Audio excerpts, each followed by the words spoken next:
بسم الله الرحمن الرحيم الحمد لله رب العالمين والعاقبة للمتقين ولا عدوان إلا على الظالمين والصلاة والسلام على أشرف الأنبياء والمرسلين نبينا محمد وعلى آله وصحبه أجمعين سلام الله عليكم ورحمة الله وبركاته.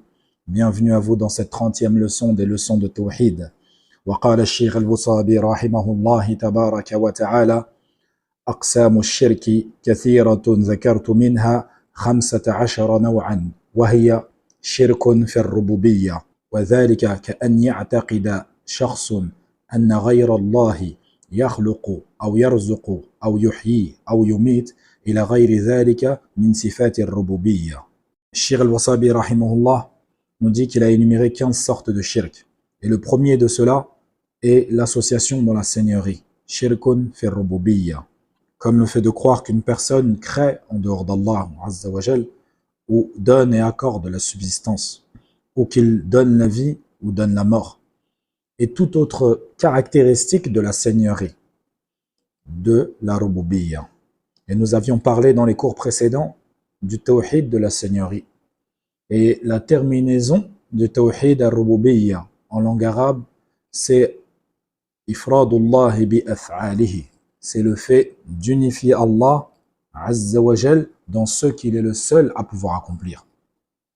Donc quiconque croirait qu'Allah Azza wa Jal a un associé ou que autre qu'Allah crée à partir de rien, qui peut donner la vie et donner la mort ou accorder la subsistance, alors il aura donc associé Allah Azza wa Jal dans sa seigneurie. Puis Shir il nous dit le second qui est l'association dans l'adoration. Fil uluhiyya, qui est le fait d'adorer, d'accorder un type d'adoration à autre qu'Allah tabaraka wa ta'ala, quel qu'il soit. Que ce soit le fait de sacrifier, de faire un vœu, d'invoquer, de jurer par autre qu'Allah azza wa jal. Naam, la définition du tawhid al-uluhiyya en langue arabe, c'est ifradullahi bil ibada. Le fait d'unifier Allah tabaraka wa ta'ala dans son adoration.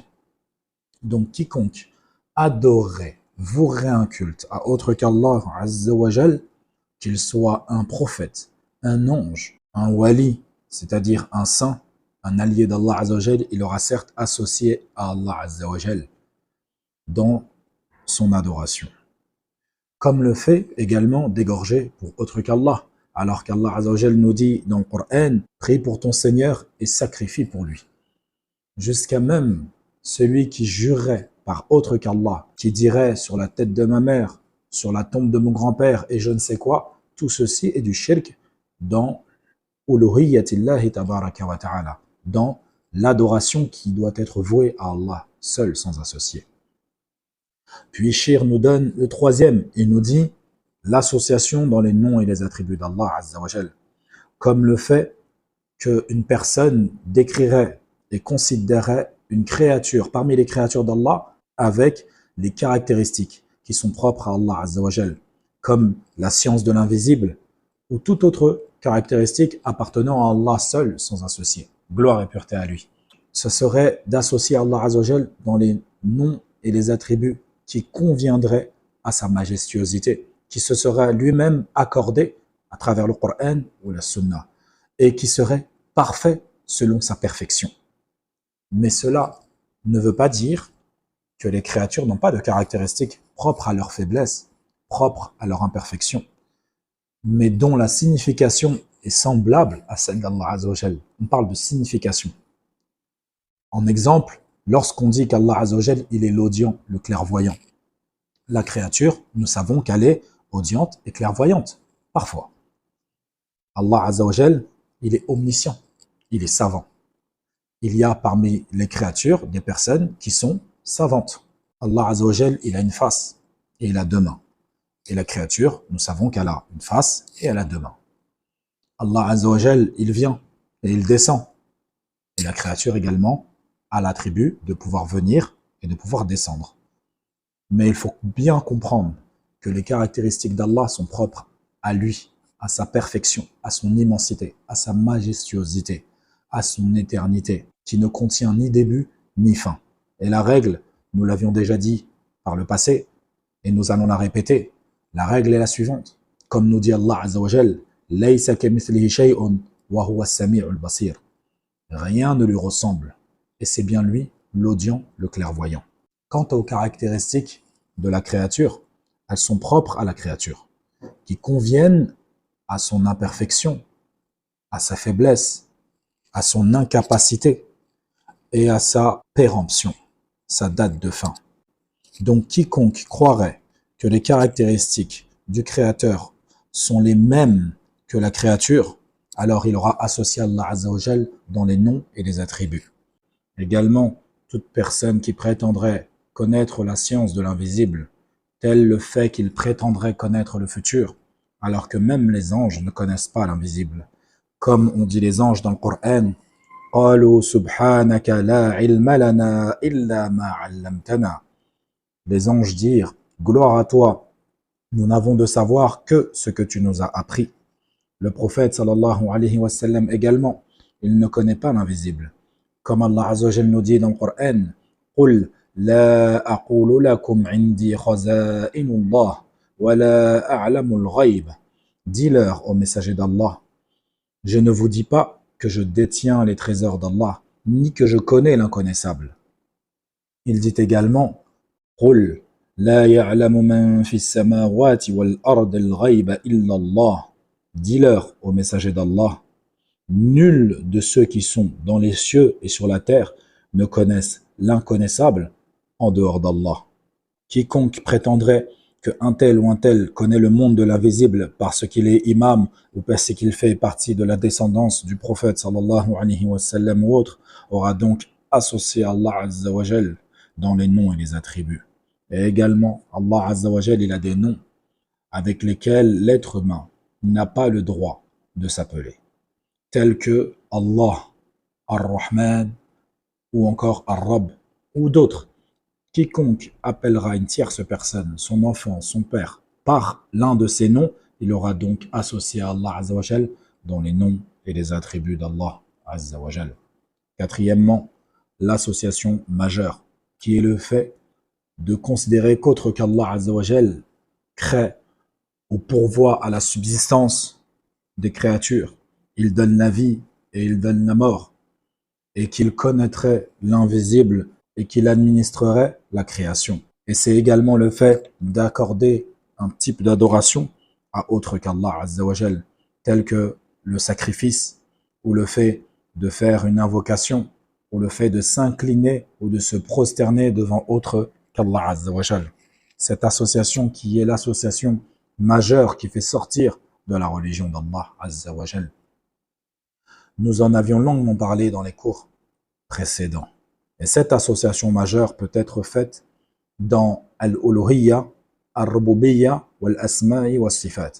Elle peut être faite dans le tawhid de la seigneurie, ou dans le tawhid de l'adoration, ou encore dans le tawhid des noms et des attributs d'Allah Azza wa Jal. Cinquièmement, l'association mineure, qui a énormément de formes, comme le fait de jurer par autre qu'Allah, sans forcément vénérer la chose sur laquelle tu jures. Car si tu vénères cette chose sur laquelle tu jures, alors là, tu commets du shirk al-akbar. Ou également le fait de dire ce que Allah veut et un tel. Également le fait d'œuvrer pour être vu, l'ostentation. Et également l'ostentation dans le fait de vouloir être entendu. Ces formes d'ostentation ne font pas sortir de l'islam, mais il faut s'en repentir. La petite association est le plus grand des péchés après l'association majeure.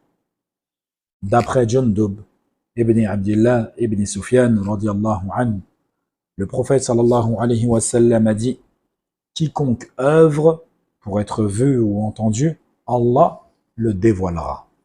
Shir met une notification et il dit: l'ostentation, ar-riya, fait partie de l'association majeure si la personne œuvre pour être vue des gens, pour plaire aux gens, pour les gens.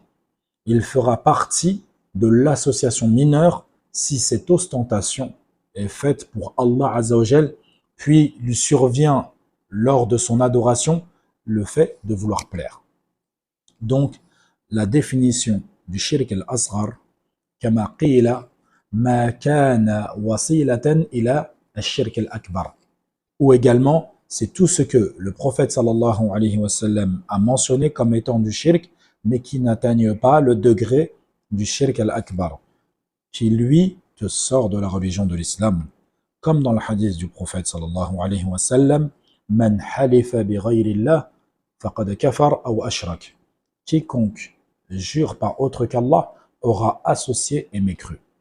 Ou également le hadith du prophète sallallahu alayhi wa sallam, Man allaqa tamimatan faqad ashrak. Quiconque accroche un talisman aura associé à Allah azza wa jal. Également le hadith du prophète sallallahu alayhi wa sallam concernant l'homme qui a dit au prophète sallallahu alayhi wa sallam, Ma sha'Allah wa shi'ta. Le prophète sallallahu alayhi wa sallam lui répondit, Aj'altani niddan qul ma sha'Allah thumma shi't. Et tout cela sont des exemples de récits qui nous sont parvenus et qui font référence à du shirk al-asghar, du petit shirk. Donc ce sont des actions, des paroles que Allah et son messager ont mentionnées comme étant du shirk, mais qui n'atteignent pas le degré du shirk al-akbar. Et ils ont été appelés petits, non pas parce qu'ils sont petits, mais seulement en comparaison du grand shirk. Le shirk al-akbar est différent du shirk al-asghar. Nous l'avons souvent mentionné dans les cours précédents. Et là, j'ai une question. Qui pourrait me donner 3 différences entre le shirk al-akbar et le shirk al-asghar? Je vais donner une de celles-ci et je vous laisse en compléter 3 autres. Et de toute façon, dans le prochain cours, bi'idhnillahi ta'ala, j'énumérerai 3 autres différences. Donc, celle que je donne moi aujourd'hui, parmi les différences entre le shirk al-akbar et le shirk al-asghar, c'est que le shirk al-akbar, contrairement au shirk al-asghar, il te sort de la religion. Donc, il te sort complètement de la religion. Alors que le shirk al-asghar, il ne te sort pas de la religion. Donc, à vous, vos stylos, vos claviers, et de me donner 3 autres différences entre le shirk al-akbar et le shirk al-asghar. فبارك الله فيكم وجزاكم الله خيرا. فنكتفي بهذا القدر وصلى الله وسلم على نبينا محمد وعلى آله وصحبه أجمعين.